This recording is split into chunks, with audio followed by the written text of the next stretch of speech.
Olá, muito boa noite. Cara, hoje estou muito feliz. Estamos de volta aí com o nosso podcast. Hoje gravando não, né? Ao vivo, produção ao vivo. Estou muito feliz de voltar aqui para o nosso cenário. Eu sempre brinco aí com meus pacientes em palestras que a vida é uma arte de ensinar e aprender. Então hoje eu vou voltar a colocar o pezinho para trás, vou ser muito humilde e eu tenho certeza absoluta que tanto eu quanto você aí de casa vai aprender muito com o nosso convidado. Para mim está sendo uma honra. Eu já buscava ele no Instagram há bastante tempo, ele já participou do programa, né, nosso programa Você Mais Mulher no SBT, mas agora falar com ele ao vivo sobre a expertise dele, né, que é relacionamentos, autoestima de maneira geral.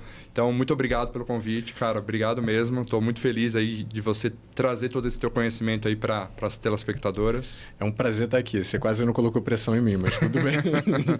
Não, mas obrigado mesmo. Então, gente, estou aqui com o Thomas Schultz, acertei? Exatamente. Maravilha. Que sabe tudo sobre relacionamento, saúde mental e tudo mais.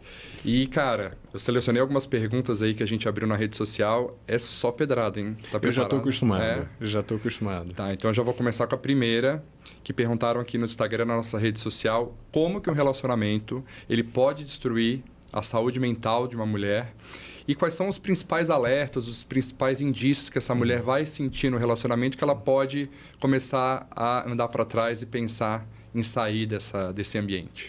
Qualquer relacionamento influencia a forma que a gente se percebe. Que a gente não é um ser isolado. Principalmente relacionamentos românticos. Quando eu estou atendendo uma paciente, eu sempre vejo qual é a qualidade do relacionamento dela com o parceiro baseado na forma que ele trata ela. Por exemplo, que ele tem o poder de colocá-la para baixo e diminuir a autoestima dela, ele tem o poder de colocá-la para cima e aumentar a autoestima dela. Então, a sua escolha de parceiro ela é muito mais importante do que você imagina.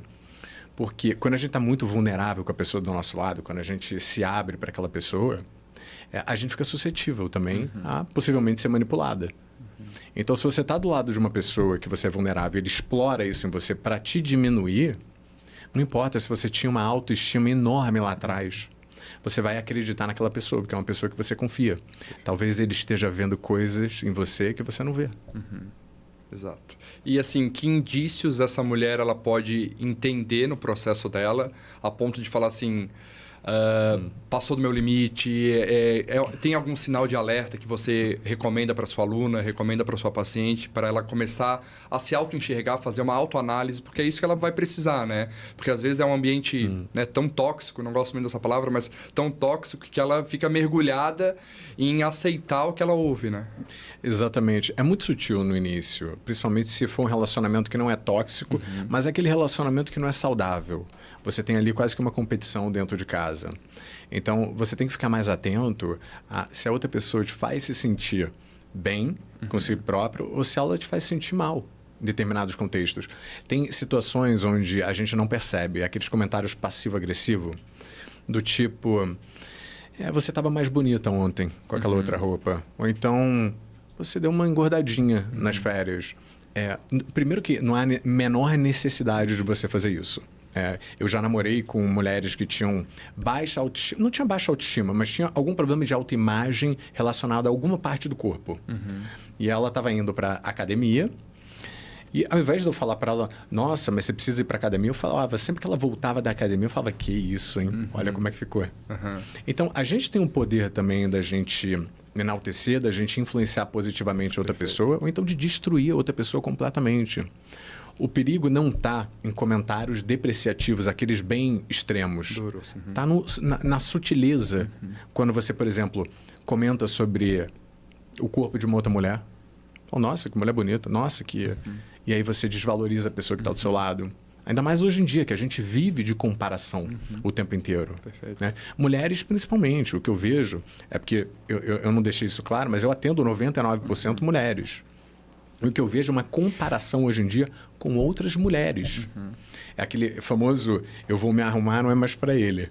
É para ser mais bonito do que elas. Exato. É exatamente por isso. Até porque assim, a gente vive numa era de rede social, né, de influenciar e quem está influenciando quem aqui, né? Então, realmente é um padrão que muda um pouco. Eu entendo o que você fala, até porque o meu público também é completamente majoritário feminino, né? 80%, 85% é esse público feminino que muitas vezes busca um elogio de quem não conhece, de quem não está perto, mas eu entendo esse lado que você fala desse receio do elogio, da crítica leve, da mini crítica, se é que pode dizer assim, né? Porque não é aquela imposição, uma briga, uma fala dura.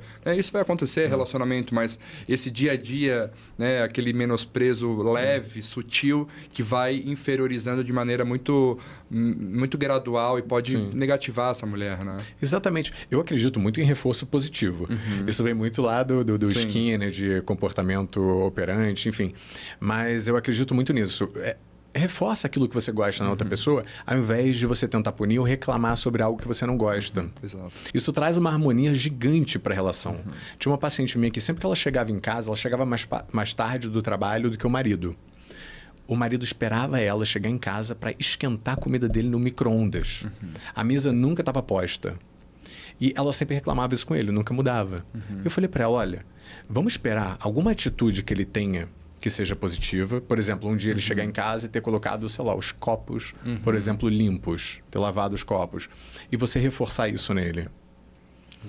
Para o comportamento se repetir. Porque as pessoas são egóicas. A gente gosta de ser elogiado, então a gente busca ser elogiado por aquilo que fez a gente receber o elogio. Exato. Em paralelo, a gente vive numa atmosfera de crítica, né? A gente critica, a gente reclama, mas o elogio a gente esquece, né? Até pela forma subjetiva, assim. Às vezes esquece de elogiar, claro, o trabalho de alguém, agradecer a gratidão, agradecer a gentileza de outra pessoa, mas reclama, né? Reclamar está no nosso intrínseco, está no nosso dia a dia. Então, elogiar, parabenizar, acho que pode trazer, né, criar um ambiente mais leve aí para essa... E você falou da autocrítica, da crítica. Eu penso muito na autocrítica.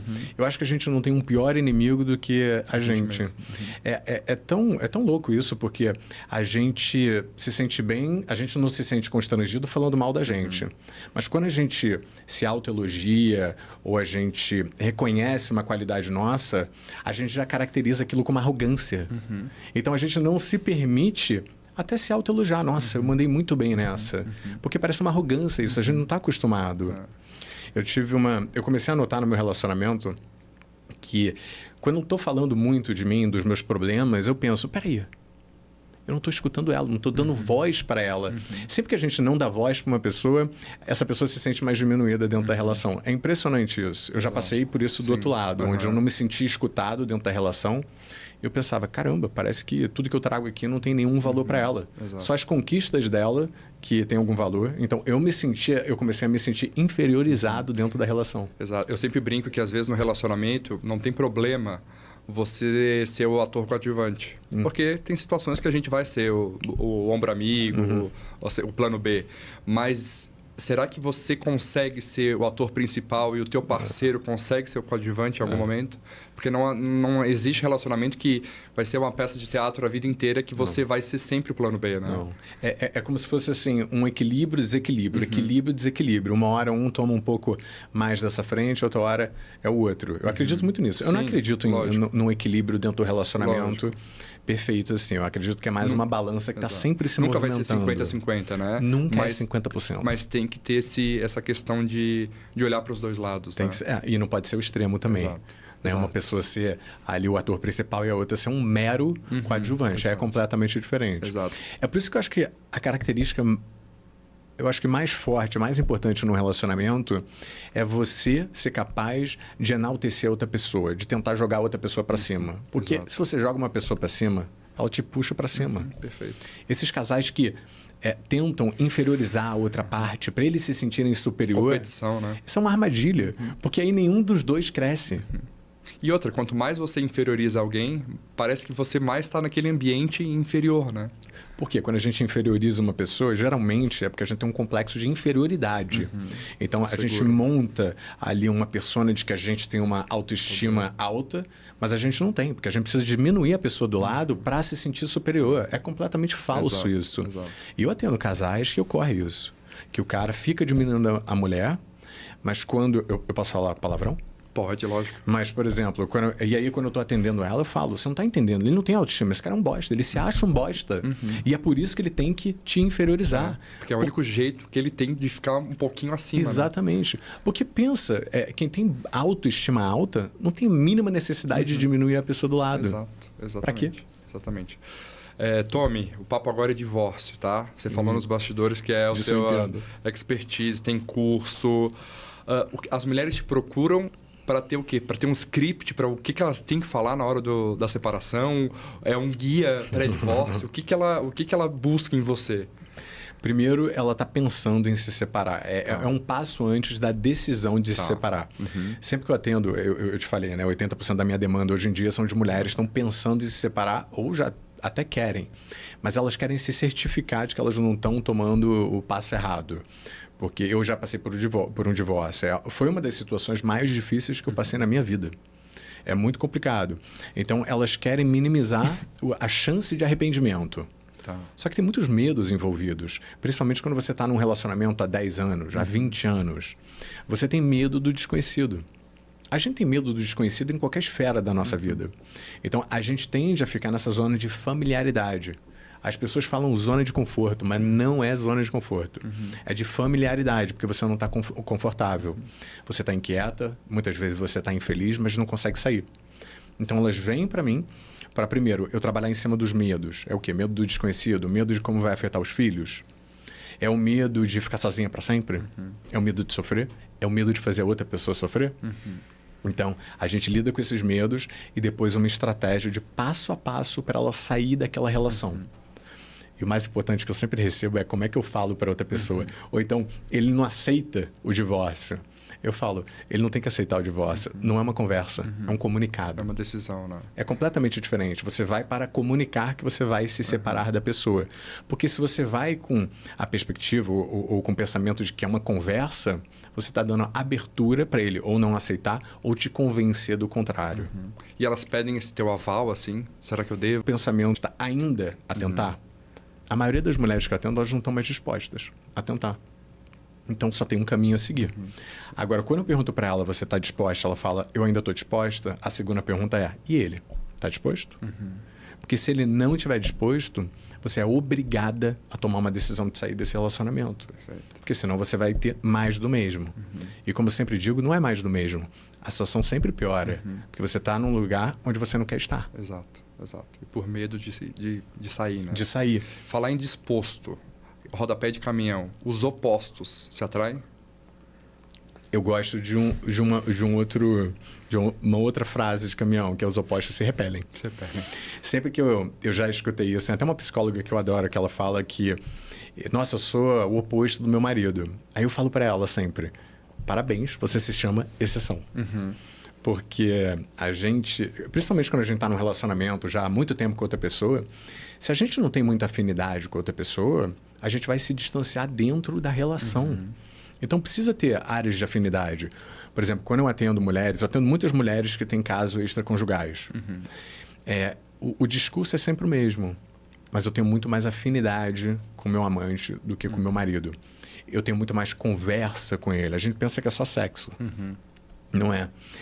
Então, eu tenho muito mais afinidade com ele. E por que isso acontece? Não é nem só porque as pessoas são opostas. É porque dentro de uma relação de muitos anos, a gente vai mudando. A gente vai evoluindo, teoricamente. Tem algumas pessoas que ficam paradas no tempo. Sabe aquela frase de quando eu te conheci, você não era assim? Você mudou? Isso é um baita de um elogio. Porque se depois de 10 anos você é a mesma pessoa, significa que você parou no tempo. Ainda mais no relacionamento, né? Ainda mais no relacionamento. Eu também não concordo com os opostos se atraem, até porque, assim, para ter evolução no relacionamento, você precisa, de alguma maneira, interagir e vai crescendo e vai construindo uma relação. No sentido de hábitos semelhantes, né? Não dá para um treinar 6 vezes por semana e o outro ser obeso. Não dá para um ser vegetariano, o outro adorar a churrascaria. Até dá, mas assim, cria uma dificuldade que a médio e longo prazo isso vai gerar um impacto que pode ser negativo, né? Eu realmente acredito na individualidade e, né, no relacionamento. Eu tenho a minha opinião, né, o parceiro tem outra, para entender, né, os meus gostos e gostos da outra pessoa. Sim. Mas, ao mesmo tempo, tem que ter uma conexão, né? Tem que ter um sonho, tem que ter um propósito junto, né? Tem que ter. E você falou algo assim que eu acho que é muito importante, é estilo de vida, sabia? Eu vejo que quando os casais passam a ter estilo de vida diferente, isso desconecta completamente eles. Eu tive uma paciente que ela resolveu mudar. Ela resolveu começar a fazer exercício e cuidar de si. Ela descobriu que ela realizou, na verdade, que ela era uma sombra do marido. Que ele gostava de beber até tarde, ela achava que ela gostava disso. Mas não, ela estava acostumada a fazer todos os prazeres que ele gostava, a rotina dele. E ela começou a buscar esse estilo de vida. Ele não gostou nem um pouco. Não gostou porque ela se separou dele naquele momento. Ela acordava 5, 6 horas da manhã para ir treinar, enquanto ele estava indo dormir 1h da manhã e estava de ressaca. Então, eles passaram a se ver menos. Eu acredito que estilo de vida é super importante. Faz importante, né? Mudando um pouquinho o foco, falamos de divórcio, agora eu vou falar de ex. Amizade com ex. É possível? Vale a pena? Tem um porquê? Será que toda pessoa que quer ser amigo de ex não quer uma segunda chance? O que você vê na tua prática? Eu acho que as pessoas vão me xingar, mas eu, pessoalmente, eu sou amigo das minhas ex, mas eu sou amigo por algumas questões. Porque não tem mais um envolvimento romântico, nem meu, nem delas. Segundo, que elas moram ou em outras cidades ou em outros países. E quando eu digo amizade, é muito mais um carinho. Sim. Não é ficar trocando mensagem. Lógico. Sábado à noite. O aniversário, manda uma mensagem. Né? Eu tenho uma ex minha que tem um filhinho pequeno, de vez em quando ela me manda mensagem. Minha namorada sabe disso. Porque ela sabe que não existe nenhuma ameaça ali. Até porque ela está pedindo opinião sobre o relacionamento novo dela, né? Então, mas tudo bem. Fica mais seguro ainda. As ex tendem a fazer isso, porque eu sou psicólogo, né? Mas não tem regra. Eu acredito que se você se sente ameaçada pela outra pessoa, você tem que analisar o porquê você se sente ameaçada. É porque você acredita que você não tem qualidade suficiente. Se a outra pessoa pode reconquistar o seu parceiro, porque isso diz muito mais sobre você. Ou então porque você está com uma pessoa que você não confia muito. Ou então você acha que a outra pessoa não é confiável. Ela ainda gosta do seu ex. Então, eu acredito que é tudo uma questão de acordo entre o casal. Exato. Até porque impedir esse relacionamento de ex, até o respeito, né? Lógico, com limites, eu acho que também passa do que é bacana no relacionamento, né? Então, assim, você vai impedir que dê um oi na rua, que vai encontrar, que vai... Né? Eu tenho uma questão muito familiar. Então, assim, pô, a partir do momento que eu conheço a mãe de alguém, como é que eu vou de uma hora para outra virar a cara, né? Lógico que eu também não vou convidar a ex-sogra para estar todo dia junto, mas esse respeito faz sentido, mas eu acho que tem que ter limite, né? Mas... Eu sempre vejo assim, até tem 2 pacientes minhas que me veio na cabeça agora, que elas querem, estão sempre buscando ali o ex, às vezes tem cachorro em comum, que para mim eu acho um maior perigo, né? Tá sempre envolvida, sabe? Coisas que não faz sentido. Né? Eu, quando atendo uma pessoa que tem um cachorro em comum com o ex, eu falo, meu Deus, isso vai me dar muito mais trabalho. Porque precisa de um psicólogo e de um veterinário. Então. Exatamente. E quando a gente pensa num término, geralmente tem uma pessoa que queria terminar e outra pessoa que não queria terminar. O problema é a pessoa que não queria terminar, porque ela não aceita. Ela usa, por exemplo, o cachorro para ter ali momentos de conexão com a outra pessoa. Aí sim, essa pessoa ela é uma ameaça real. A mulher sofre mais no término do que o homem? A mulher aparenta sofrer mais, sabe por quê? Porque o homem tende a entrar na distração. Não significa que ele não sofra. Significa que a mulher tende a entrar em sofrimento logo após o término. Tá. Eu estou generalizando, mas levando em consideração uma amostra... geral. Geral, exatamente. Mas o que a mulher faz? Ela já entra em sofrimento naquele momento dali. Ela tende a personificar para ela ali como se fosse algo que faltou nela, por exemplo. Agora, o homem ele entra em modo distração. A gente tem culturalmente uma dificuldade maior em acessar emocionalmente, muito por causa do preconceito de que homem não pode chorar ou não pode ser fraco, essas coisas que, graças a Deus, está mudando. Mas ainda tem muito isso introjetado. Então, vamos sair, vamos beijar na boca, esquece ela.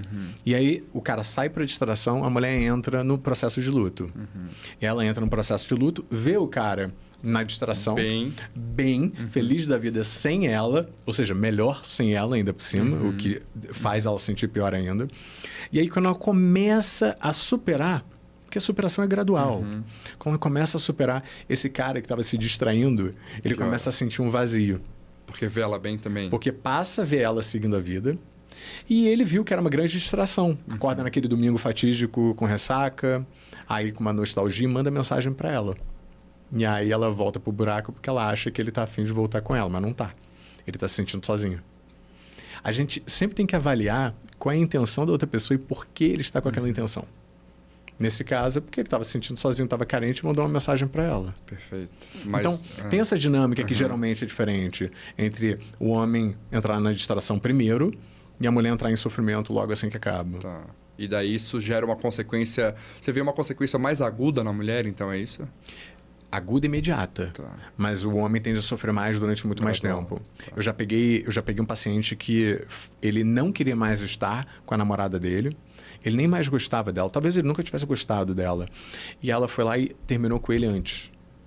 Ele entrou numa espiral, porque o mais difícil da gente lidar num término de relacionamento é rejeição.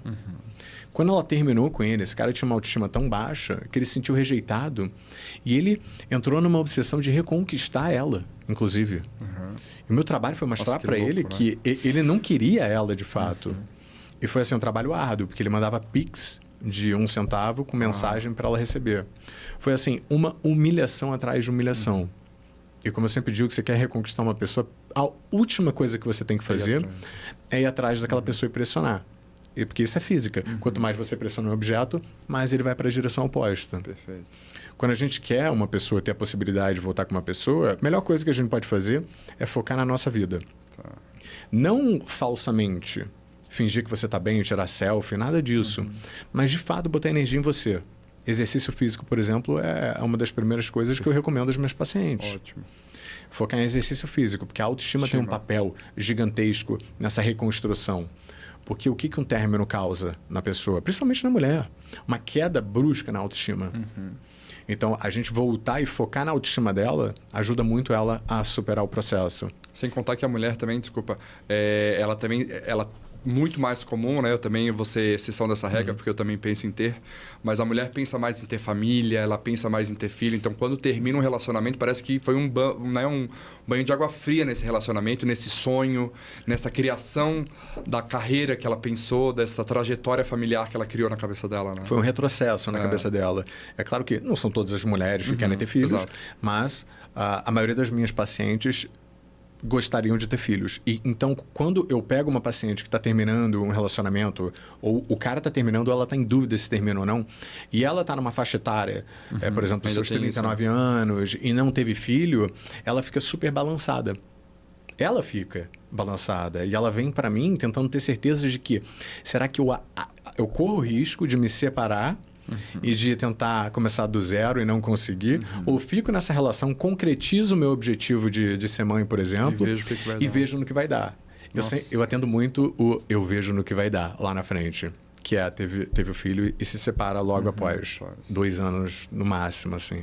Voltando no que você estava falando antes da rejeição, de olhar para si. Então, você acredita que o oposto do amor não é raiva. O oposto do amor é indiferença. É um clichê isso, mas é verdade. A raiva faz a gente ficar conectado na outra pessoa. Conectado é uma palavra até romântica e leve. Não é conectada, é obcecada pela outra pessoa. Eu fui neurocientista durante muitos anos e hoje em dia eu sou apaixonado em estudar sobre a neurociência do amor.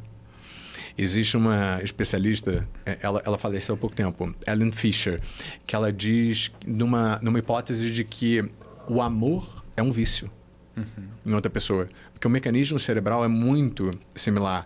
Na verdade, muito parecido com a fase da paixão. Aquela obsessão, pensamentos intrusivos, você não consegue focar em mais nada.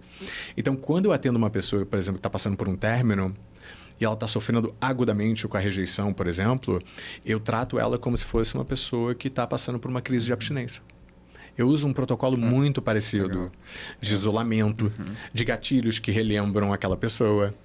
Cara, tem um estudo, não sei se você já viu, que compara a compulsão por doce, ouvir eu te amo e cigarro. Nossa, nunca ouvi essa. E isso liberou a mesma concentração. E comparou também esses 3 fatores com atividade física. Os 4 fatores, desculpa, liberaram a mesma concentração de dopamina, prazer, e serotonina, né, humor. Só que ouvir o eu te amo o cigarro e a compulsãozinha por doce, isso dura... Essa concentração ficou minutos na corrente sanguínea, comparado com a atividade física que ficou horas. Então, mostrando até... Comparando o papel da atividade física nesse padrão aí dessa dopamina curta, né?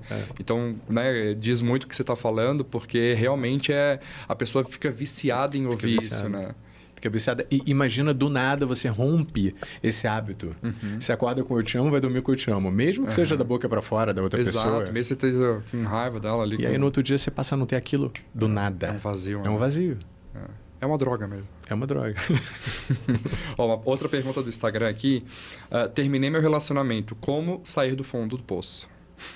O mais importante é o que não fazer. É muito mais importante o que não fazer. Eu sempre digo que a gente tem que se proteger de si próprio. Porque nunca conte com a sua força de vontade, porque uma hora você não vai ter. É como se fosse uma bateria. Uma hora você não tem mais e você escorrega. Então, eu acredito em colocar barreiras, fricção para você não piorar a sua situação. Por exemplo, arquivar mensagens do WhatsApp para você não ficar revendo o seu histórico. Arquivar as fotos e os vídeos com outra pessoa. Eu não gosto da ideia de deletar, porque eu acho que tudo faz parte da nossa história.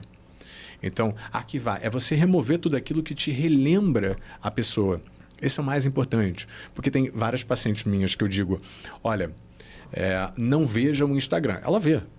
Não adianta a gente ter o ideal perfeito da superação, porque não existe. Aí eu sempre passo pequenos exercícios, que é, eu quero que você fique 12 horas sem ver o Instagram da outra pessoa.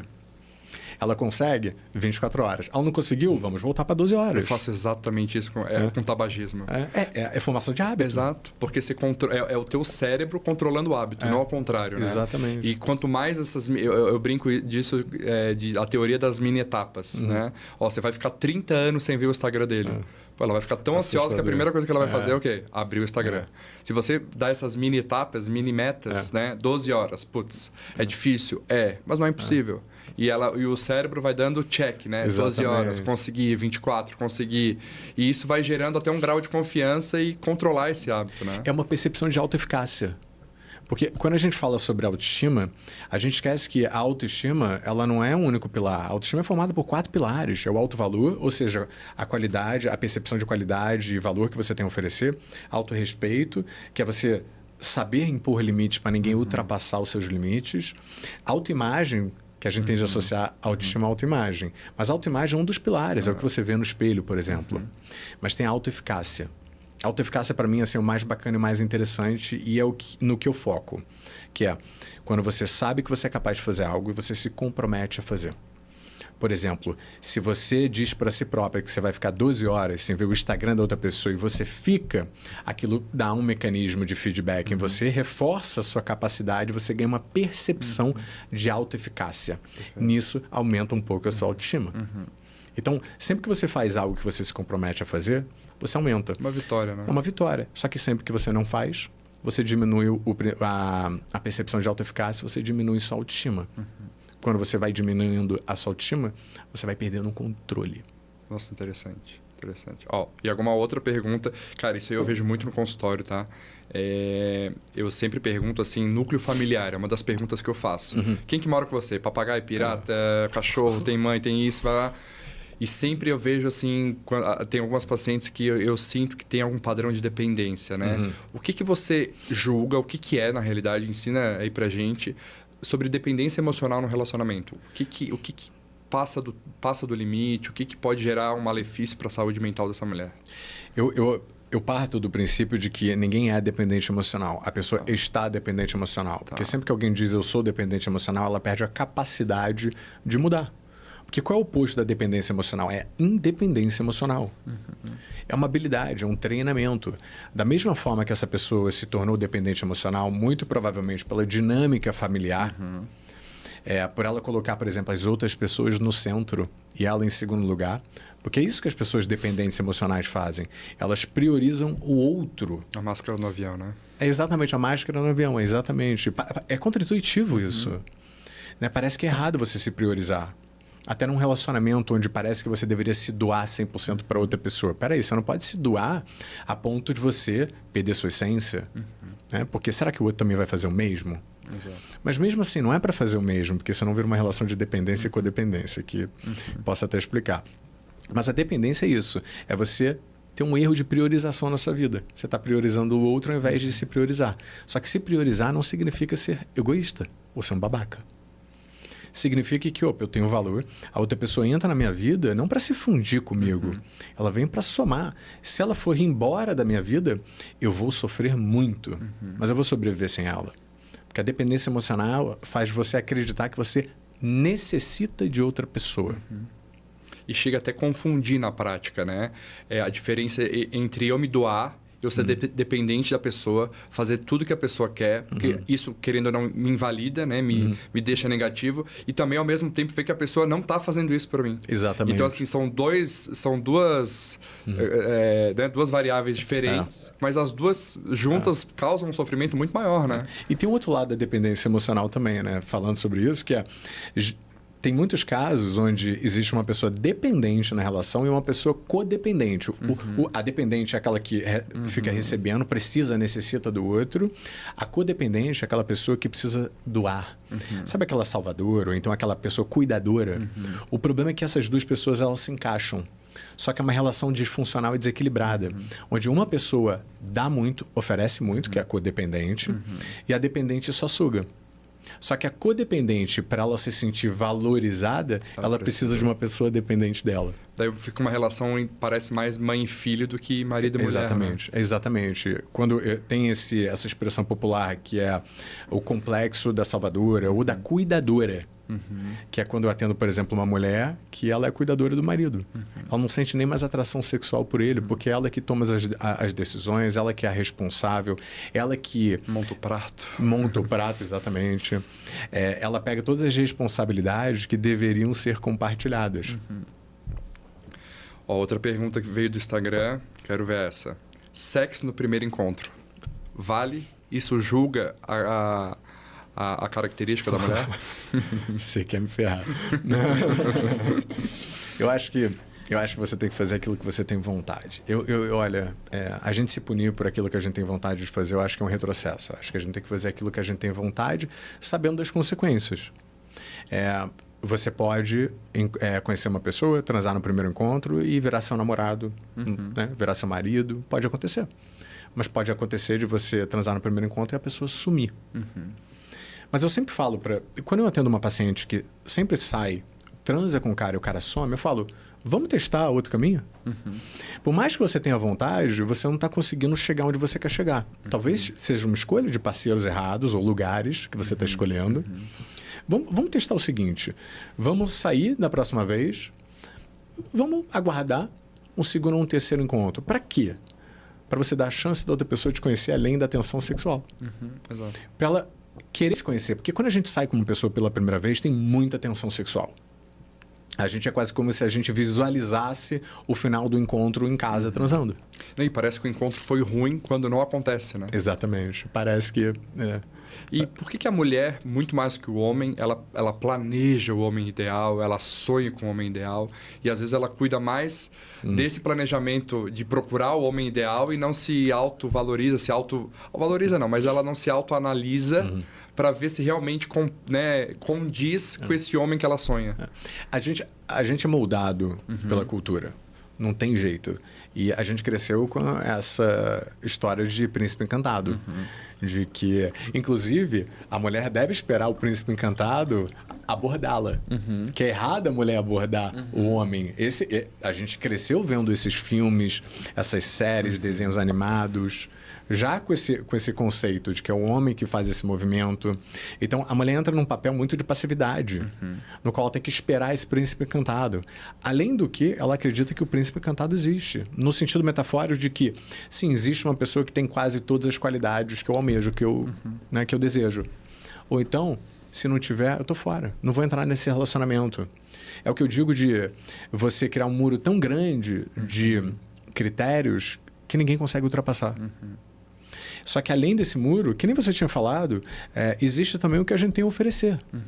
Muitas pessoas querem um príncipe encantado, mas não tem nada à altura a oferecer para esse príncipe encantado. Está longe de ser a princesa.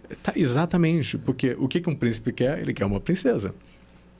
Então, as pessoas, elas estão ou pouquíssimo exigente ou muitíssimo exigente. Exato. Elas vão para os extremos. Quer saber? Eu vou baixar o muro, vou deixar qualquer cara entrar mesmo, porque senão eu fico sozinha, eu vou ficar aqui sozinha para sempre. Ou então elas botam um muro tão alto que ninguém passa. E como que uma mulher deve mostrar assim, o seu valor, a sua virtude num primeiro encontro? Assim, tem uma regra, né, uma receita de bolo? Tem alguma coisa em especial para passar para ela? Olha, eu não vejo isso. Eu vou ser sincero com você. Eu detesto essa palavra virtude e valor. Porque eu não acho que a gente tem que passar isso para uma outra pessoa. Eu acho que a gente tem que ter isso e a outra pessoa ser capaz de enxergar isso na gente. Né? Eu sempre digo para os meus pacientes que o outro não é o detentor do seu valor. O outro não é o detentor das suas qualidades. Ele é um mero observador das suas qualidades. Exato. Então, por exemplo, num primeiro encontro, a melhor coisa que você pode fazer é ser autêntica. Mas autêntica não significa ser emocionada. Perfeito. Porque ser emocionada significa que você vai falar tudo que passa na sua cabeça, sem levar em consideração que quando você está conhecendo uma pessoa, existe um processo de sedução. A gente tem que ser autêntico, mas a gente tem que compartilhar as nossas histórias, segredos, vulnerabilidades, homeopaticamente, em diversos encontros. Não sufoca também, né? Você assusta outra pessoa. Exato. Assusta. É que nem você chegar no primeiro encontro falando que você quer namorar. Pô, peraí, né? Opa, assusta. Sabe o nome dos 3 filhos. Exatamente. Só que a outra pessoa para se encaixar nos planos dela. Então, eu já tive essa sensação de sair com uma pessoa que eu pensei, se me substituíssem por qualquer outro homem aqui, ela estaria feliz. Porque ela não quer me conhecer. Isso é muito curioso. A gente sair num primeiro encontro com uma pessoa que não te faz nenhuma pergunta sobre você. Muitas mulheres passam por isso. Ainda mais porque a gente tem esse estereótipo do homem que só fala dele, né? Canta vantagem sobre o lado financeiro dele. Sim. E o cara não faz uma pergunta para saber sobre ela. Isso demonstra muito sobre quem é que está na sua frente. É uma pessoa que não vai ter um olhar para você. Ele não vai ter uma escuta. Ele não está interessado em você, em si. Ele está interessado, na verdade, em cantar vantagem para ele te conquistar. O que eu vejo assim de primeiros encontros, né? A gente vê até em rede social, é o medo e a falta de percepção no julgamento da outra pessoa, no sentido assim, putz, será que ele não vai gostar? É aquilo que você estava falando, né? Mas né, não é, o parceiro, esse primeiro encontro, ele não é um rei da verdade, né? Então, assim, mostrar autenticidade, mostrar... não é mostrar virtude, não é em um encontro, um jantar, 3 horas um jantar, que você vai mostrar todas as suas qualidades. Então, também ser misteriosa, entender, sentir o ambiente, eu acho que isso também faz muito sentido, né? Porque as pessoas acham que isso é jogo, mas não é jogo. Tem uma diferença entre jogo e sedução. O jogo, ele é manipulativo. Ele, na verdade, só favorece uma das partes. A sedução é uma dança entre as pessoas ali. É quase que um cortejo que as pessoas estão fazendo ali. Sabe? É um mistério. Você querer descobrir que parte da pessoa é essa, que permaneceu desconhecida naquele primeiro encontro. E eu sempre digo que a melhor forma da gente ir para um encontro com autoconfiança, caso a gente tenha um problema de autoestima ou até de autoconfiança, vá com a mentalidade de que não é ele que vai te avaliar, é você que vai avaliar outra pessoa. Exato. É a melhor forma que tem. E eu, infelizmente, atendo muitas mulheres que vão para um primeiro encontro preocupadas no que o cara vai achar delas. Eu estava te contando até uma história de uma paciente que eu tive que saiu com um cara e aí voltou dizendo que ia sair com ele de novo. Eu perguntei, peraí, me diz como é ele. Ele é gordinho, nada, tudo bem. Ele bebe muita cerveja e ele fuma. Mas ele sempre leva um spray bucal para limpar, para tirar o odor, isso e aquilo. Vários mais e mais. Aí eu virei para ela e falei assim, vem cá, você é vegana, fit, gosta de acordar cedo para ir treinar, você... Odeia cigarro. Bebe praticamente nunca.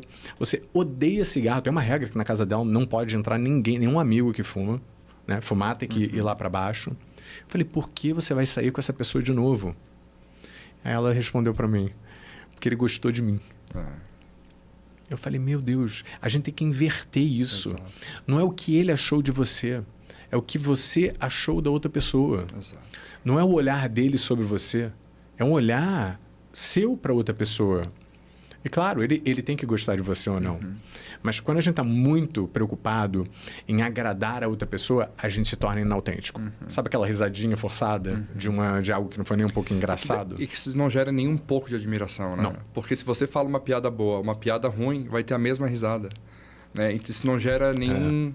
nenhum equilíbrio no bate-papo, não rola uma comunicação bacana, né? E outra, não tem nada melhor, ao meu ver, num primeiro encontro, segundo, terceiro, do que admirar a pessoa que eu estou conversando. Admirar o papo, a história, o currículo, né? E admirar a pessoa que está ali por tudo que a pessoa pode agregar na minha vida. Como eu brinquei no começo, é ensinar e aprender, né? Se a pessoa consegue passar algum ensinamento mesmo, seja leve, dia a dia, de vida mesmo. Então, assim, admirar é muito mais prazeroso do que achar que vai ser perfeito, se não preencher um critério, caiu o castelo de cartas. Então, isso é muito relativo no primeiro encontro, né? E você falou de admiração, eu vejo uma correlação entre a admiração e a atração sexual, principalmente pelas mulheres. Geralmente, quando ela está perdendo a atração pelo cara, já não tem mais atração, eu sempre investigo se ela ainda admira outra pessoa. Eu diria que 90% das vezes, ela não admira mais. O cara se acomodou, ou profissionalmente, ou até como marido mesmo, não faz mais um esforço por ela.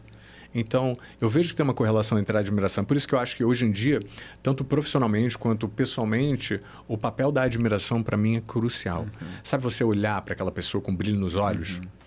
E de vez em quando tem umas pessoas que me mandam dizendo que elas, depois de 10 anos, ainda são apaixonadas pelo marido.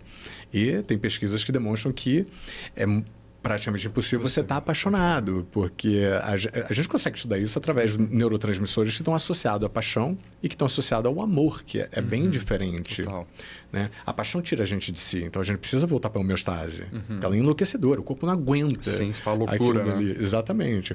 Aí elas mandam para mim, não, eu sou apaixonada até hoje. Eu falo, a palavra não é apaixonada.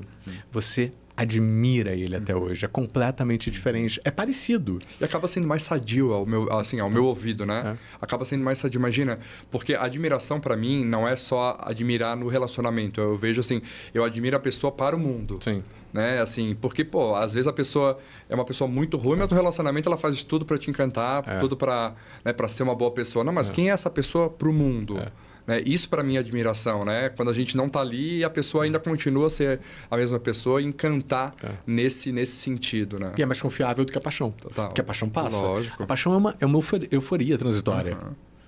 A admiração não. Não, a paixão é fogo, né? Vai, volta fogo, e exatamente. acabou. Outra pergunta bem capciosa aqui em relação à traição. Fui traída, devo perdoar ou não? Meu Deus. Quase um guru, né? Primeiro, o que é ser traída? Tem muitas pessoas que me mandam mensagem. Perfeito. Isso é traição, isso não é traição. Por exemplo, o cara mandando mensagem para uma outra mulher. Eu sempre respondo, eu não sei se é traição. Me diz você. Você considera traição? É isso que importa. É se você considera que você foi traída. Isso que é o mais importante. Não existe um consenso geral sobre traição, a não ser traição quando né, tem uma relação sexual com outra pessoa, está meio óbvio que é traição. Só que tem tipos de traição. Porque o que ela quer saber é se ela vai perdoar ele ou não, ou se ela deve perdoar ele ou não. Existe uma traição que é um evento isolado, aconteceu uma única vez. Vamos supor que ela só foi uma única vez mesmo, não uma única vez que ela descobriu. Ou uma única vez com uma pessoa diferente. Né? Então, esse é outro tipo de traição. Existe a traição, um evento isolado com uma pessoa. Existem múltiplas traições. Isso daí já indica uma baixa capacidade de empatia da outra pessoa, de remorso. Porque quanto mais a pessoa trai, menos empatia ela vai sentindo, menos remorso ela vai sentindo e menos culpa ela vai sentindo. Fica normal, né? Então ela normaliza aquilo dali. O que indica que uma próxima traição é uma possibilidade. Eu sempre digo que um bom preditor de um comportamento futuro são vários comportamentos passados. Exato. E existe a traição que é um caso extraconjugal, que aí é com uma única pessoa, que é uma traição completamente diferente, porque tem envolvimento romântico. Tem relação ali. Tem relação. Então, se você quer perdoar essa pessoa, ela tem que superar a outra. É um processo bem difícil.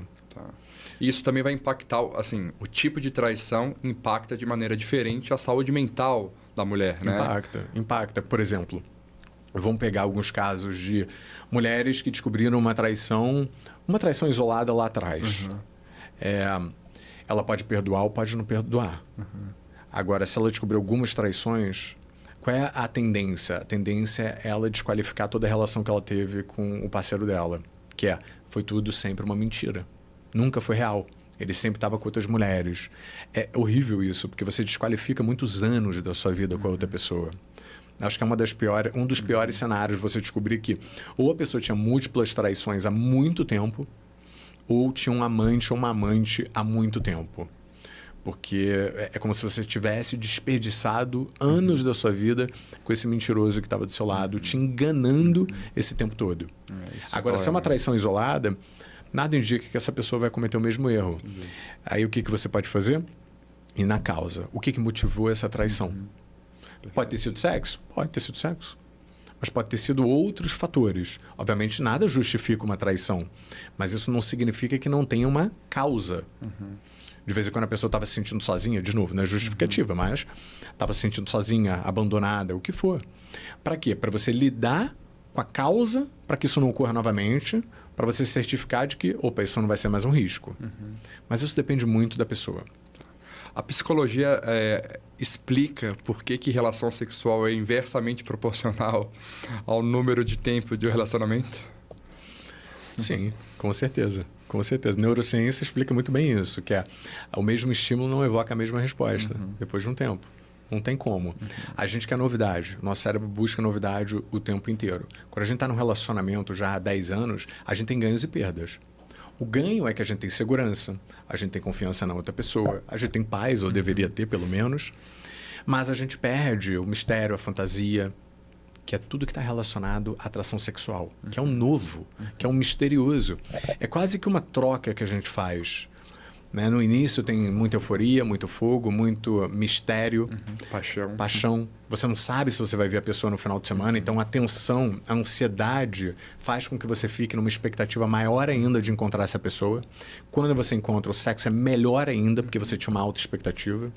Quando você está num relacionamento com uma rotina, ele se torna monótono. Não tem nada de errado em ter um relacionamento monótono. Contanto que você coloque ali umas pitadinhas de pimenta de vez em quando. Porque é isso que a gente tem que fazer num relacionamento de longo prazo, para a gente, pelo menos, a gente resgatar um pouquinho daquele sexo que a gente tinha no início. Ou nem só o sexo, mas pelo menos aquela atmosfera, né? Aquela atmosfera. Porque às vezes só uma mensagem mais diferente já dá uma animada, já dá uma empolgada, né? Então... Porque tem um lado da conexão. Quando a gente está muito tempo com uma pessoa, a gente tem uma conexão profunda. O sexo é maravilhoso. Mas ele não é algo novo. A gente já sabe como ele vai começar, como ele vai terminar. O tempo, exatamente. É tudo muito previsível. Então a gente não tem aquele estímulo todo. Tá. Um relacionamento que não anda bem. Aqui é outra pergunta aqui. Num relacionamento que não anda bem, mesmo eu amando ele. Que horas é a melhor hora para eu ir embora? Não tem hora certa. Você sabe por que não tem hora certa? Eu já peguei tantos casos assim que nossa, isso acontece tanto que eu quero terminar, mas eu tenho uma viagem com ele que já está tudo pago para Bahia, para Europa. Eu falo sim. E o que você vai fazer? Eu acho que eu vou, mas eu vou terminar depois. Eu falei, você vai para uma viagem romântica com uma pessoa que você não quer mais estar. Como é que vai funcionar isso? É que o euro está R$6. Pois é. Né? Você já investiu naquilo, né? Você não pode retirar.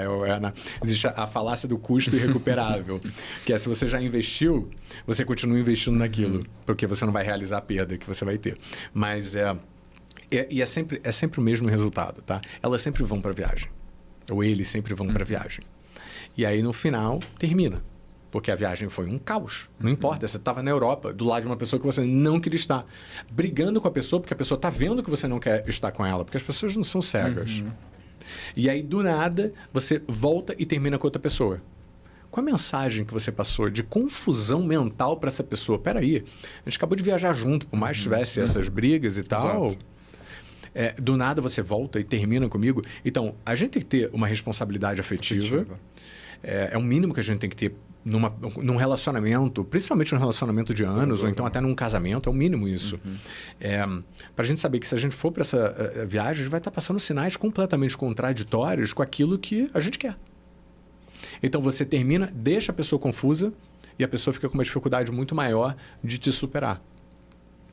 E aí, essa é uma desculpa, viagem. Tem outra desculpa também, que vai ser um aniversário dele. Vai ser um Natal. Como é que vai passar o Natal em família? Eu falei, não é uma família exatamente nuclear ali, porque você não quer mais estar ali. Aquilo dali vai ser um castelo de areia que você vai estar montando ainda, sustentando na realidade. E aí depois tem o cachorro fica doente. Então nunca tem hora para terminar. Sempre tem um motivo, é sempre um péssimo momento para terminar. Então é sempre um péssimo momento para terminar. Não tem um momento bom, porque é algo doloroso, é algo difícil, vai machucar uma outra pessoa. Perfeito. Então a melhor forma é hoje. Tá. Tem pergunta aí da galera online? Tem. Érica, vai fazer? Vou fazer, que fizeram aqui. Tá. A química, você tem com qualquer pessoa ou não? E quantas vezes você tem aqui química, assim? Química é uma raridade, sabia? Eu acho que a gente cresce com essa percepção de química que a gente tinha quando era adolescente. E que a gente tinha muito mais hormônios, pelo menos eu acho, né? Você me corrija se eu estiver errado. Mas a gente fica nessa busca daquilo que a gente já teve, de algo que a gente já sentiu. Ou então até de uma relação que a gente teve uma química absurda com aquela pessoa, e a gente fica meio que na busca de ter aquilo com outra pessoa. Talvez até com um parceiro ou com a parceira. Mas é um fantasma que assombra. E o problema que eu vejo, eu também, infelizmente, vejo uma correlação entre química muito forte e relacionamentos abusivos. E eu ia falar isso também, que a química também anda muito em paralelo, você sabe muito mais que eu, com pessoas que a gente enaltece, mas no fundo não são, né, não é aquilo que a gente realmente busca e realmente quer, né? Exatamente. Daí fica aquela coisa lá do cafajeste, do relacionamento, aquele cara era muito bom, mas isso, né? Então sempre tinha aquela conexão, mas não funciona no dia a dia. É um desafio enorme, porque a gente quer algo que a gente não gosta e a gente gosta de algo que não é bom pra gente. Ou seja, a gente quer um parceiro, uma parceira pra gente criar uma vida, mas não é exatamente aquela pessoa que a gente gosta. Porque a pessoa que a gente gosta é uma pessoa que não faz bem pra gente. É quase um sadomasoquismo. É quase. Eu não sei explicar muito bem por que isso acontece. Isso ainda é um mistério que eu ainda estou tentando descobrir o porquê. Mas muitas vezes é isso. A gente quer aquela pessoa que não faz bem pra gente. Maluco. Tem uma aqui legal, ó. Como da Cassi. Como ver a modernidade que ninguém aguente lutar junto às dificuldades? Eu entendi. Hoje em dia as pessoas estão com um limiar de frustração muito baixo. Qualquer probleminha que tem no relacionamento já querem cair fora. Relacionamento é difícil pra caramba. A gente tem essa percepção de que relacionamentos devem fluir naturalmente. Não flui naturalmente. Requer um esforço do caramba. Por quê? Qualquer recompensa que seja muito grande requer um esforço muito grande para a gente ter essa recompensa.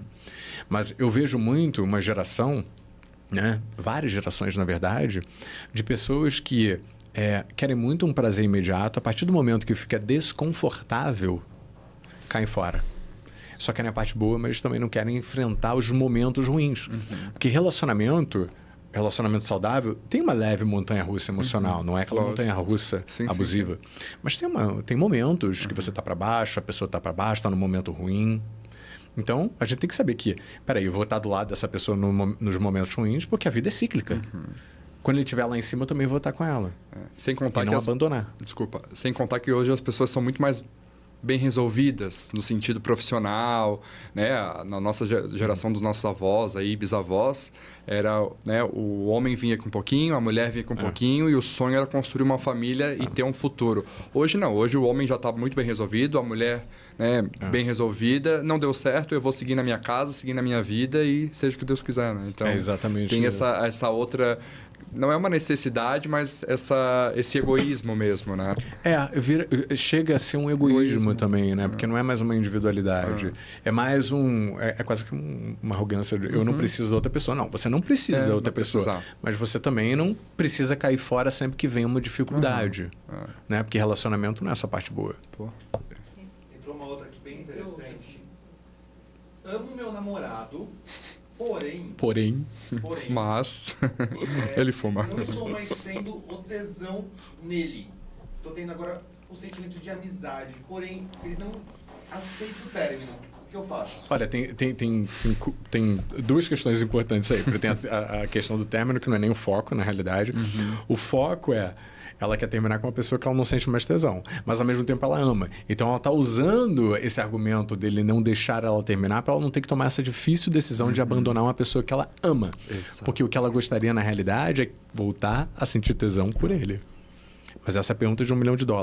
Como é que você volta o tesão, sentir um tesão numa pessoa? Eu acho que primeiro você tem que analisar o que fez te perder tesão nessa outra pessoa.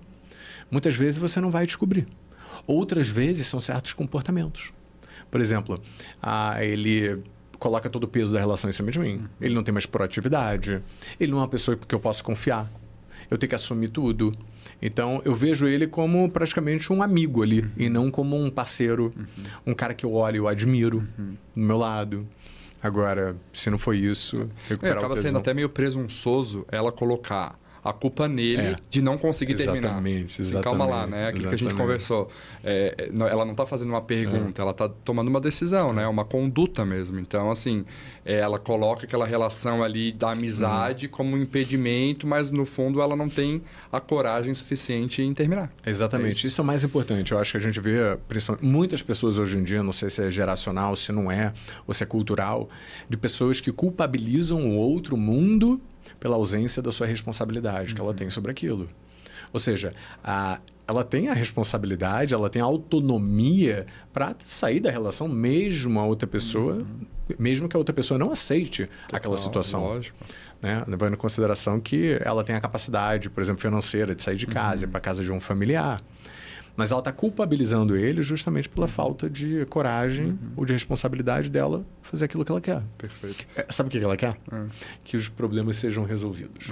Que é o que as pessoas querem. Né? Eu vou esperar aqui, não vou tomar nenhuma decisão, que as coisas vão se resolver. E ela vai para Salvador, ela vai para Europa né? Achando que... Qual a culpa daquilo, né? Qual a culpa que eu tenho naquilo que eu reclamo, né? Então... Exatamente. Você vai continuar reclamando ou você vai tomar uma atitude? Exato. Porque pode ser que você não tenha controle sobre a outra pessoa, mas sobre a sua vida e sobre o que você vai fazer, você tem completo controle. Total. Mais alguma? Tem mais duas. Mais duas. A gente tem que jantar, hein, gente? Homens estão em extinção.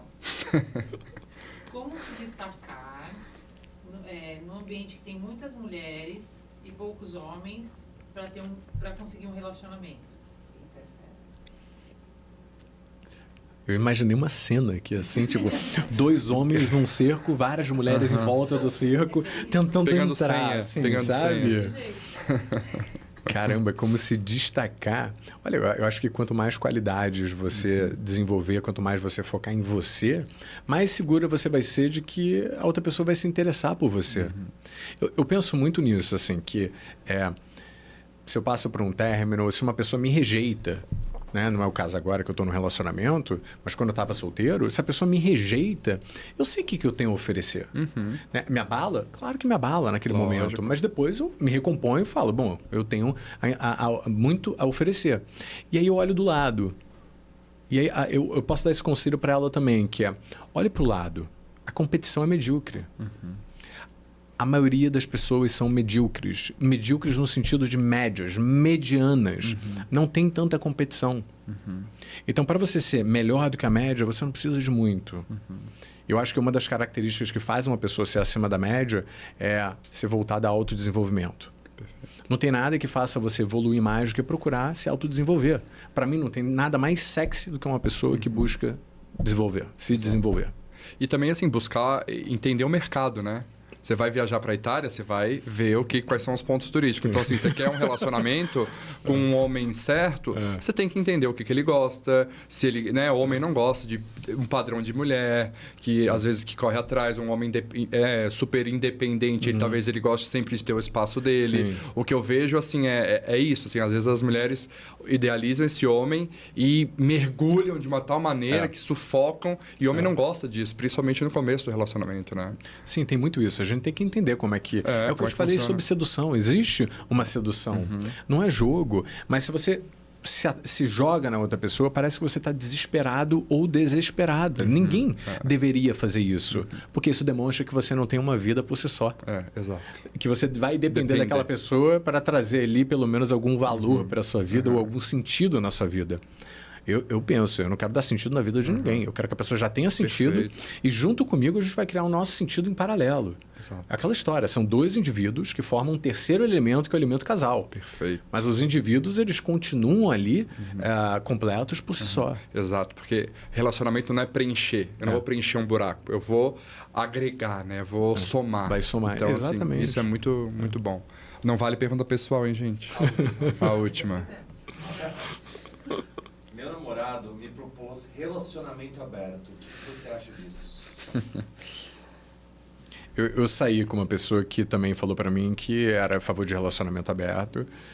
Não durou, porque eu sou monogâmico. Mas, por exemplo, vou te dar um exemplo. Eu sou monogâmico, mas eu não estou 100% fechado à possibilidade, no futuro, eu pensar em abrir. Eu nunca digo nunca para situações, porque eu não sei quem você lá na frente também. Mas o que eu acho é que, se tem 2 pessoas que estão ok com essa situação, não sou eu que vou julgar essas pessoas. Né? Conversar da regra. A gente introjeta o certo e errado a partir das outras pessoas, né? Da herança cultural, do que os nossos pais sempre disseram que é certo e errado, do que da sociedade diz que é certo e errado. Mas, na verdade, não existe. Isso é um consenso, né? De uma geração. A gente está numa geração que está mudando esse consenso, de que está se tornando mais normal ter relacionamentos abertos. Porque o relacionamento ele é monogâmico, tem um motivo. Né? Antigamente era pelas famílias unirem poder e... Né? É assim que nasceu o casamento, porque o casamento ele nasceu, não foi uma coisa que sempre existiu, para unir esse poder, essas famílias. Depois veio o casamento por causa da religião, justamente com esse conceito de que é uma única carne. Então, a gente introjetou essa cultura que não é nossa. Então, a gente tem o direito também de contestar ela e falar, eu não quero viver dessa forma. E dane-se que os outros vão pensar. Maravilha, gente. Finish. Então, acho que agora, a partir desse podcast, a gente pode até abrir uma nova categoria no nosso canal, trocar podcast para aula. Foi realmente uma aula. Tenho certeza que vocês aprenderam muito, assim como eu. E, putz, tem muitas perguntas. Relacionamento, assim, sempre é um ponto que a gente vê. Hoje, eu estudo muito mulher, o que ela procura hoje. Relacionamento e emagrecimento são os 2 temas que a mulher mais busca hoje, né? E andando de lado ali com a autoestima. Então, muito obrigado. Tenho certeza que foi muito agregador. Tenho certeza absoluta.